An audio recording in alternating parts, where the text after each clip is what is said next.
ከቲክቶክ ጋር ተያይዞ በቁጥጥር ስር የዋሉ ወጣቶች ነበሩ።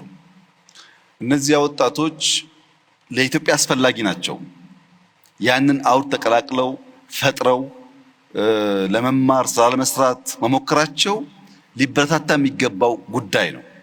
ነገር ግን ሲማሩ ከውጭ መማር ያለባቸውን ዕውቀትና መጠበቅ ሴፍጋርድ ማድረግ ያለባቸውን የኛን ባህል የኛን ፍላጎት ከቀላቀሉ ግን ጥፋት ያስከትላል። ለዚያ ደግሞ መገሰጽ መመከር ያስፈልጋል ማለት ነው። ግማሹ ለምን ተያዙ ግማሹ ለምን አልተያዙም ይላል።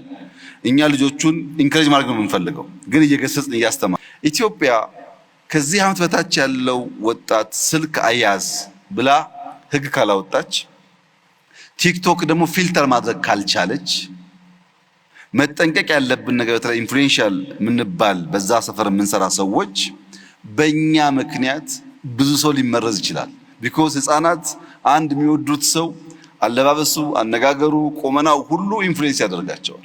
እኛ የሚከተለን ሰው እንዳለ አስበን ጥንቃቄ ካላደረግን የኢትዮጵያን ባህል፣ የኢትዮጵያን እምነት፣ የኢትዮጵያን ፍላጎት የሚቃረን ከሆነ ቴክኖሎጂው አጋዥ ሳይሆን ጥፋት ይሆናል ማለት ነው።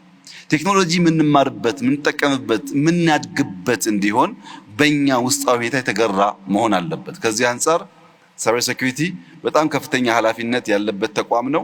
ይህን እንደሚያሳካ ተስፋ ይደረጋል። የተለያዩ ሴክተር እየመሩ ያሉ ወጣቶች ኢትዮጵያ ስትራቴጂ በመንደፍ ብቻ ሳይሆን በዚያ ዘርፍ ሊመሩ የሚችሉ አመራሮች በመፍጠርም ከፍተኛ ተስፋ እንዳለ የሚያመላክት ነው።